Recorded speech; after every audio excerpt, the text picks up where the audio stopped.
Hello students, स्वागत है आपका विद्यार्थी कोचिंग सेंटर के इस यूट्यूब चैनल पे। आज फिर से हम लोग ज्योग्राफी के क्वेश्चन लेकर करने जा रहे हैं। काफ़ी हमारा इंपॉर्टेंट क्वेश्चन है, ऑब्जेक्टिव क्वेश्चन। तो आइए स्टार्ट करते हैं हम लोग अपना क्वेश्चन। शुरू करने से पहले अगर आप लोगों ने चैनल सब्सक्राइब नहीं किया तो इसे सब्सक्राइब जल्दी से कर लें और बढ़ते हैं अपने अपने क्वेश्चन की ओर। पहला क्वेश्चन है हमारा, भारत के किस राज्य में सौर ऊर्जा के विकास की संभावनाएं काफ़ी अधिक है। भारत का ऐसा राज्य जहाँ पे सौर ऊर्जा का विकास काफ़ी अधिक हो सकता है।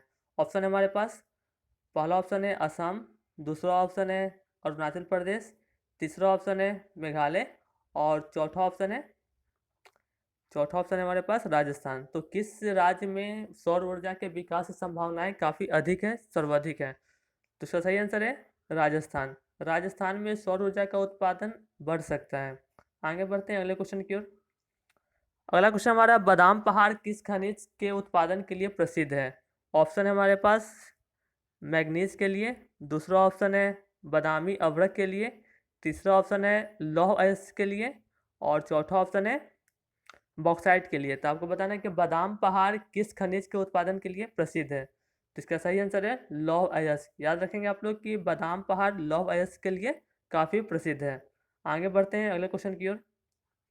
अगला क्वेश्चन है, भारत के किस राज्य में सबसे अधिक विस्तार है? भारत के किस राज्य में एक का सबसे अधिक विस्तार है? केरल। क्वेश्चन आपका अलग है यहाँ पे।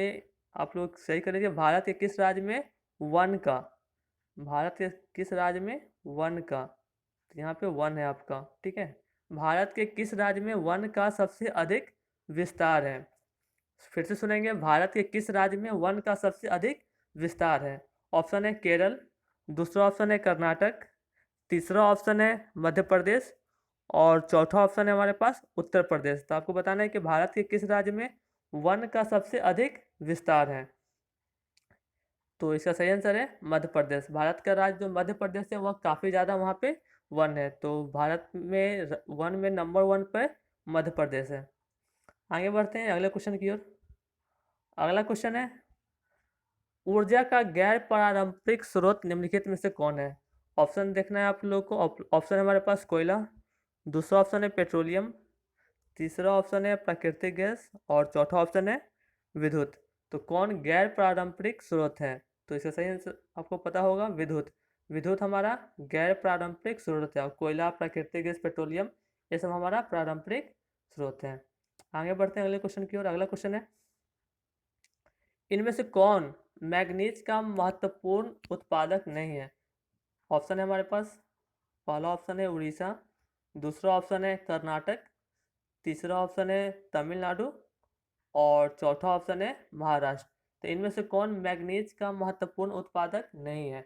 पहला ऑप्शन है उड़ीसा। उड़ीसा तो हम लोग जानते हैं कि सबसे प्रमुख है मैग्नीज के उत्पादन में। कर्नाटक है हमारा लोहा के लिए। इसका सही आंसर है तमिलनाडु। तमिलनाडु हमारे में मैग्नीज नहीं पाया जाता है। आगे बढ़ते हैं अगले क्वेश्चन। अगला क्वेश्चन है, दक्षिण भारत की सबसे बड़ी नदी घाटी परियोजना का नाम क्या है? दक्षिण भारत की सबसे बड़ी नदी घाटी परियोजना।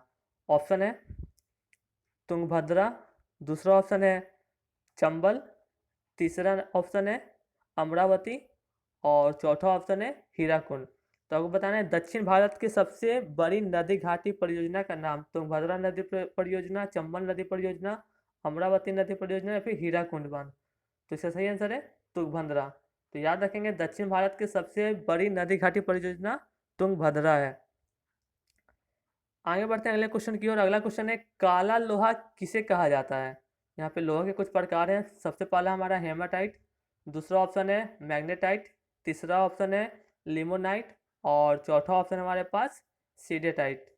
तो आपको बताना है कि काला लोहा किसे कहा जाता है। तो याद रखेंगे एक ही नाम है मैग्नेटाइट। मैग्नेटाइट को हम लोग काला लोहा के नाम से भी जानते हैं, काफ़ी अच्छा लोहा होता है। आगे बढ़ते हैं अगले क्वेश्चन की ओर। अगला क्वेश्चन है हमारा, विश्व पर्यावरण दिवस कब मनाया जाता है? ये क्वेश्चन आप लोग को अच्छी तरह से याद होगा। हम लोग पर्यावरण दिवस कब मनाते हैं? ऑप्शन है 5 जून, दूसरा ऑप्शन है 3 अप्रैल, तीसरा ऑप्शन है 3 सितंबर और चौथा ऑप्शन है 1 दिसंबर। तो आपको पता होगा इसका सही आंसर होगा 5 जून। हम लोग पर्यावरण दिवस 5 जून को मनाते हैं। बढ़ते हैं अगले क्वेश्चन की ओर। अगला क्वेश्चन है, निम्नलिखित में से किस खनिज का निर्यात भारत नहीं करता है? तो भारत उसी चीज़ का निर्यात नहीं करेगा जो भारत में नहीं पाया जाता है। ऑप्शन देखते हैं। ऑप्शन है हमारे पास लौह अयस्क, दूसरा ऑप्शन है मैग्नीज, तीसरा ऑप्शन है अभ्रक और चौथा ऑप्शन है हमारे पास गंधक, जिसको हम लोग सल्फर भी कहते हैं। तो लौह अयस्क भारत में प्रचुर मात्रा में उपलब्ध है, मैग्नीज भी उत्पादन होता है, अभ्रक भी होता है, बस गंधक का उत्पादन भारत में बहुत कम होता है। तो गंधक क्या करना पड़ता है, हमको आयात करना पड़ता है। तो भारत किस खनिज का निर्यात नहीं करता है? तो इसका सही आंसर हो जाएगा गंधक। भारत सल्फर का निर्यात नहीं करता है क्योंकि भारत में सल्फर नहीं मिलता है। आगे बढ़ते हैं। भारत में कोयले का सर्व प्रमुख उत्पादक राज्य कौन है? वैसा राज्य जो भारत में सबसे ज़्यादा कोयला उत्पादन करता है। ये भी क्वेश्चन आप लोग को पता होगा, आप लोग बिहार बोर्ड से हैं। उड़ीसा, दूसरा ऑप्शन है कर्नाटक, तीसरा ऑप्शन है झारखंड और चौथा ऑप्शन है छत्तीसगढ़। इसका सही आंसर हो जाएगा झारखंड। झारखंड में काफ़ी प्रचुर मात्रा में कोयला मौजूद है। भारत का सबसे प्रमुख उत्पादक राज्य है कोयला में झारखंड। उम्मीद करते हैं वीडियो अच्छा लगा है तो इसको लाइक करें, चैनल को सब्सक्राइब करें। Thank you.